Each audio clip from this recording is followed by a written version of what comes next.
Hello, good evening everyone. This is Yuen from Aceamino. Tonight I'm going to do a coverage on the removal of flywheel from the Tacx Neo or Neo 2. They are the same. So before I begin, there will be some tools that you will need for this project. First one would be your flywheel removal tool. This flywheel removal tool, I bought it from eBay. You can get yours from eBay or Tacx Garmin. They do sell them. The price should be similar. It's your own choice where you want to get it from. You need two hex keys. In this case, size 4 and size 5. And the last tool that you need would be your ratchet socket. In this case, it is 24mm. Alright, with the tools we have now, let's begin to remove it. Okay, so we'll start this process by removing the axle adapter with size 5 hex key.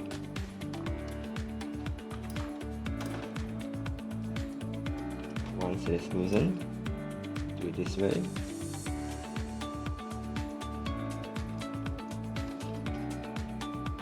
Place this on the table, preferably on top of a paper because they are very greasy. You do not want to dirty your table. Alright, next we will remove the cassette by simply pulling it out. Alright, put it on proper place. Then you'll notice that there is a metal sleeve. This metal sleeve is very important. Alright, it must be installed back after removal. So we'll remove it here. Just pull out. It should be very easy to remove it. It should not get stuck inside. It shouldn't get stuck inside unless you have tightened it overly too tight. Alright, you don't have to tighten them too tight because these are metal. Okay. Alright, this is the ring nut. We are not going to remove the ring nut because we don't have to. If your bearings have problem, you can actually buy the bearing assembly kit from Tacx Garmin. Or if you just want to replace the bearing inside here, then you need a special tool to remove this ring nut, and it is a reasonably tedious job. So if you have no experience, I do not recommend you to remove this ring nut yourself, but buy the whole complete bearing kit from Tacx Garmin. So to remove the flywheel, okay, we need to use this tool. Before we use this tool, as you can see, there is a screw here. There is a nut inside. We have to make sure that the screw and nut is parallel. It has to be flat before we put this into the unit. Okay, in this case, mount it on the flywheel. So what I'm going to do is that I'm going to place some grease here. Why? Because later when we have this mounted on the flywheel, we are going to rotate this. When we rotate this, this is going to push against here. So if both of them are dry, then you may wear out this axle shaft. So put some grease here to reduce or to minimize the abrasion effect when we turn them later. So we're going to screw it, not all the way, but until it has flattened, so it is ready to be used. But before we can use them, we have to remove 3 screws. Any of the 3, but they should be in a triangular manner. In this case, 12 o'clock, 5 o'clock and 7 o'clock. It is your choice, but in this case, I just choose any of the 3 screws in this manner. 1, 2, 3. In this case, 12 o'clock, 5 o'clock and 7 o'clock with a hex bit, size number 4. Hex bit in all the way, with just partial, it may damage the screw. All the way in counterclockwise. Okay, one is being removed. Second one. Third one. Okay. We are going to unscrew it, 3 of them. And we need to put the screws back in with the flywheel removal tool.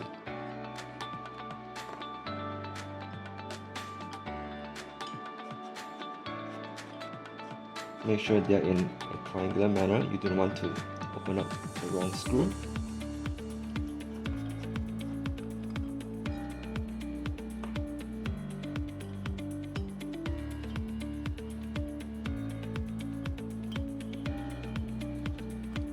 Alright, with the 3 screws being removed, now we are going to attach this removal tool. You can see there are 3 holes here. 1, 2, and 3. Of course, it needs to be aligned into the hole. It's snugly fit with no gap or little gap.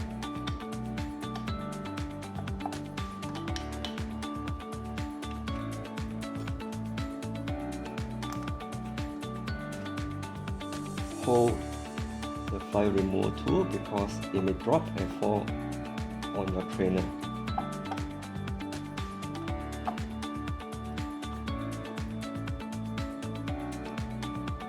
Screw it in, snugly fit. Not too hard on the first attempt. Okay. Done the first screw, do the second screw.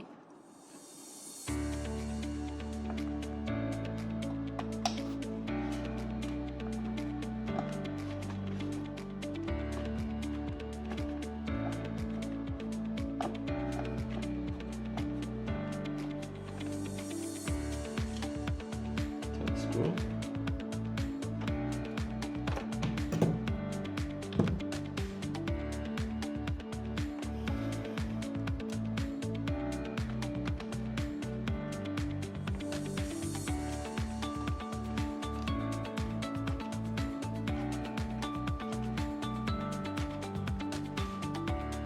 Now that we have placed in the 3 screws, we're going to tighten it. It has to be tightened, otherwise it can cause trouble later. Okay, tighten up, not too tight. It's properly tightened. You can see there's virtually no gap between the edges.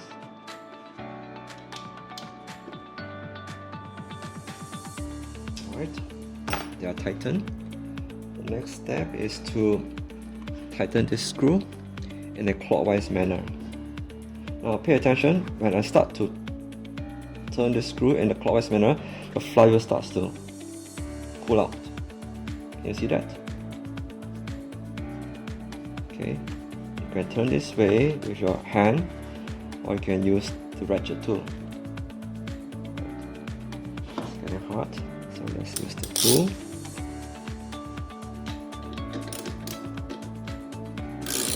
Be careful not to knock on your frame.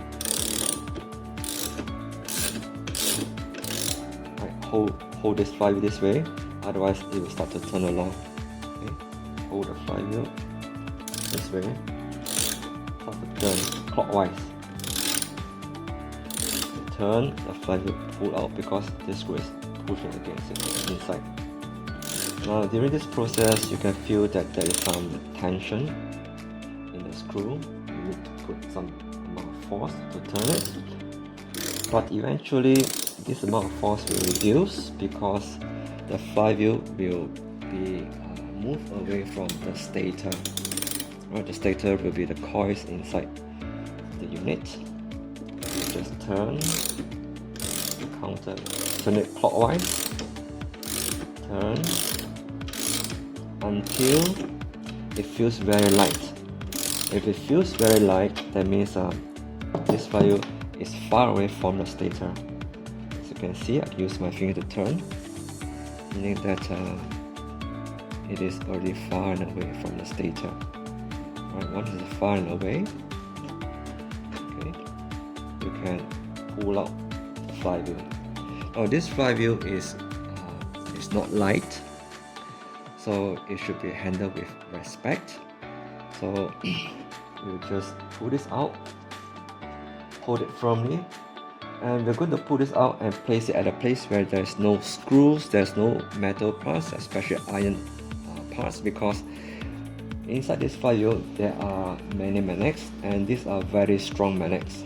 Okay, it can attract metal parts into in a very fast manner, and when the metal hits the magnet, this magnet can break. So you do not want that to happen. So place it at a place where there is no iron parts, right? No metal parts in this case. Right. As you can see, the edge is becoming bigger. So I'm going to pull out the flywheel.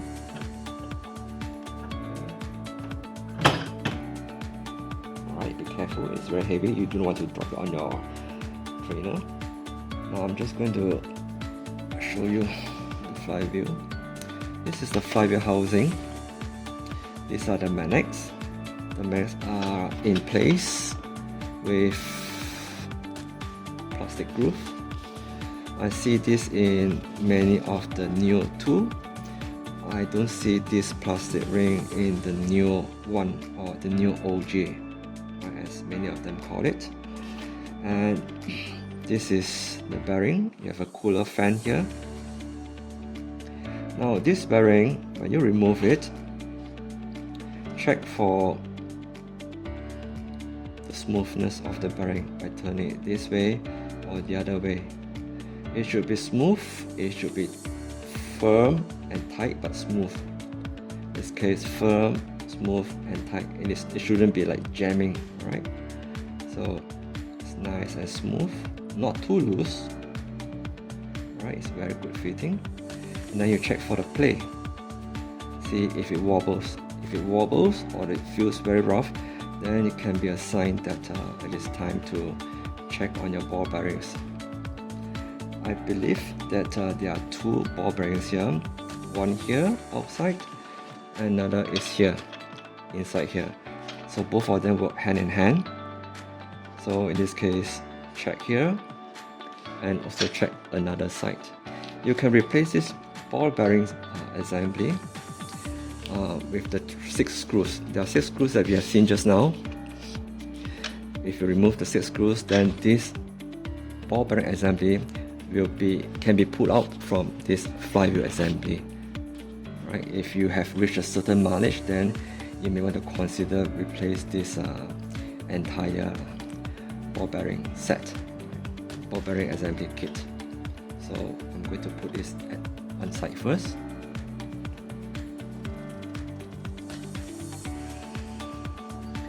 Alright, this is the axle.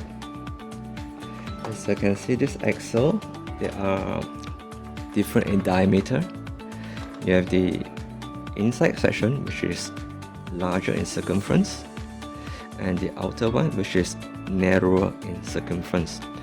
Now, the ball bearing that we have seen just now, the inside diameter of the ball bearing, the inner circumference, is held in place here as well as here.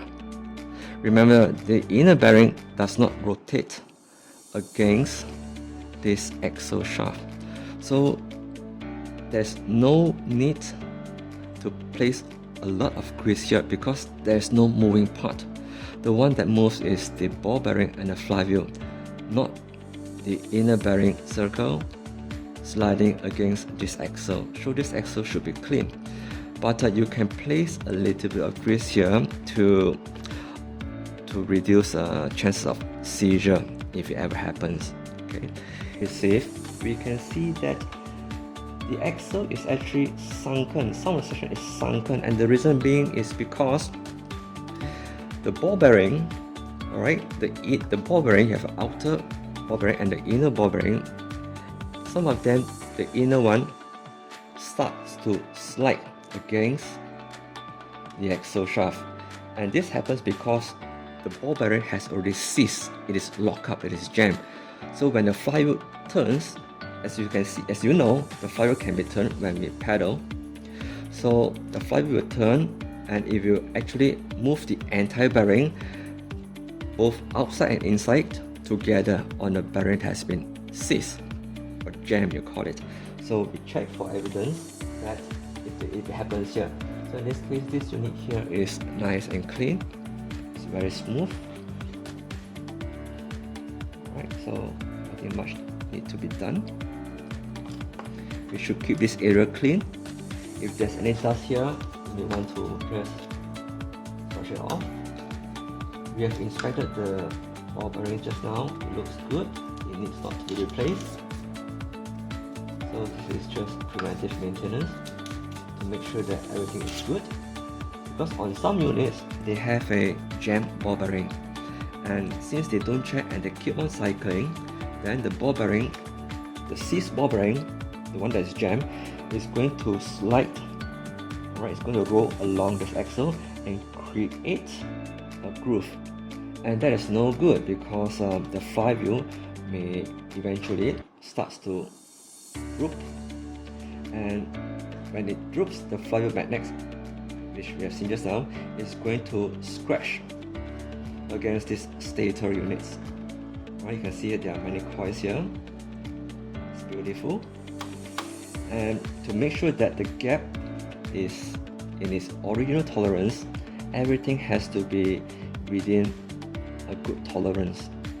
Right? We cannot afford to have any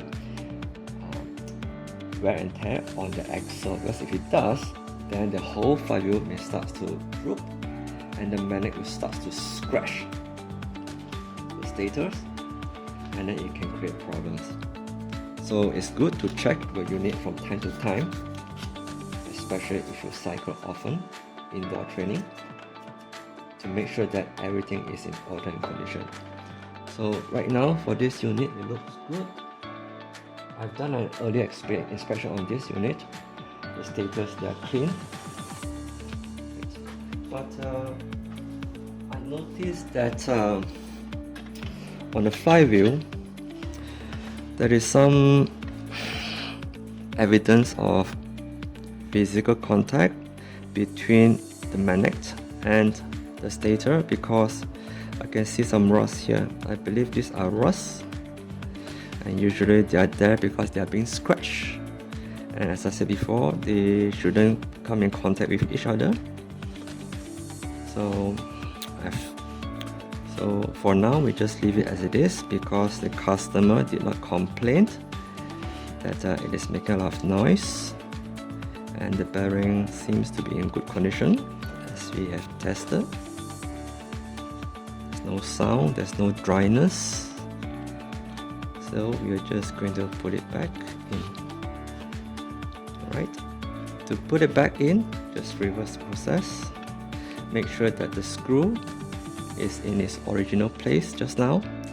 Do not attempt to unwind the screw and put it in this way, because if you do that, there will be a big gap between the screw and this part, and when the magnet starts to suck in, you are going to injure your finger. Okay, so we're going to put this back into the unit. Okay, screw it. You can screw it in but not opening up. Alright, so O-ring is inside. Just going to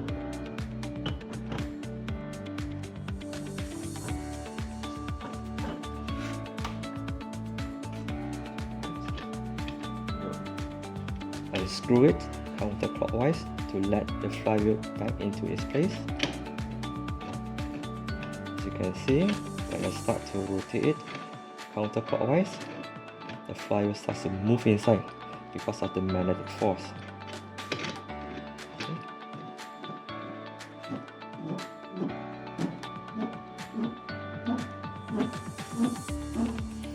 If you are not wearing a glove, then most probably you need to use the ratchet tool.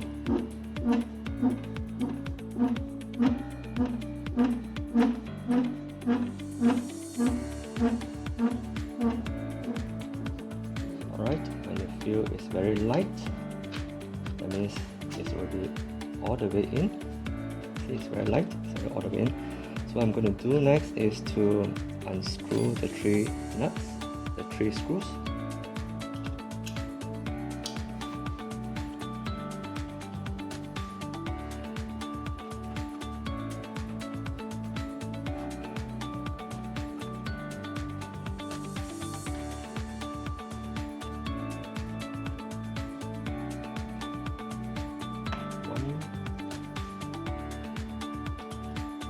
Do you know that this flywheel generates electricity when you turn it? You'll be surprised how high the voltage gets when you just start to spin it a little. You'll be surprised how high the voltage gets.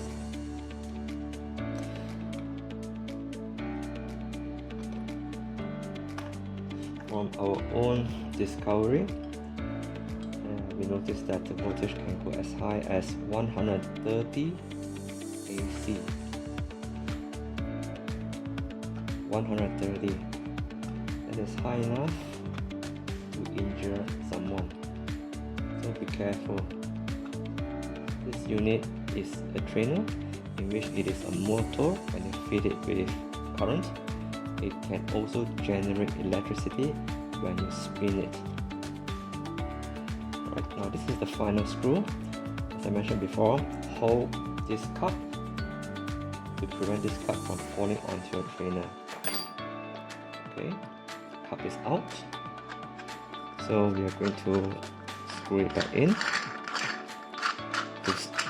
to make it smaller in size so that it facilitates storage. Okay, so we're going to put these 3 screws in the rightful way.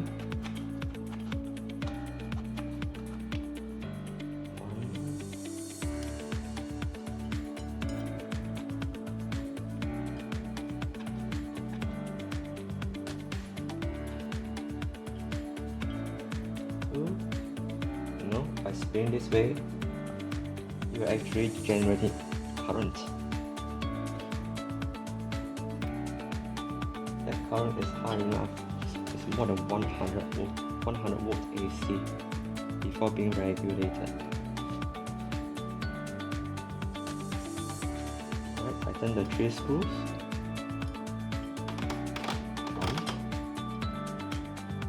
1, 2,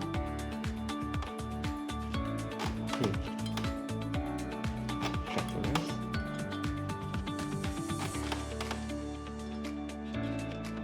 Alright, we're going to put the cassette back in. Before this, since we have already opened up the unit, we might as well just put some grease on this ring nut.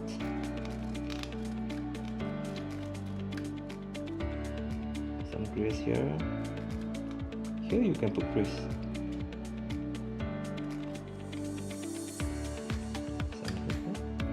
And then we'll take a look at our cassette. You can lubricate, check your cassette, the pores. Not too much grease because it may affect its tension. The pores tension, because there are some springs that helps push the pores out in order to grip itself or themselves onto the ring nut. Okay, some grease here. Now we are not just going to mount it directly for now, because we must remember to place this back into the unit. Okay, this is the metal sleeve. It must be placed inside. Alright, once it's placed inside, we'll put this in. Do not push in straight away, but rather push it partially and then start to spin counterclockwise. Not clockwise, but counterclockwise as you push into it. Okay? It's already gone in. There's no need to use a screwdriver to push the pores into the ring nut. Alright, if you have to, it's very easy. It's already very easy. Once it is in, you can tell because the gap is very small between the flywheel and the largest gear. You can see, you can hear the sound. It's normal. Alright, this is the adapter cap.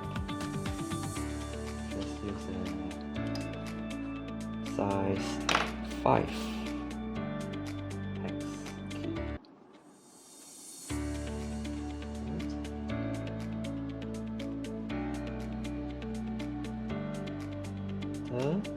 finger tighten and you feel it is stopped, that is the starting point, just turn some degree further, not too much, you don't have to tighten it too hard, just firm, snugly, firm and tight, but not too tight.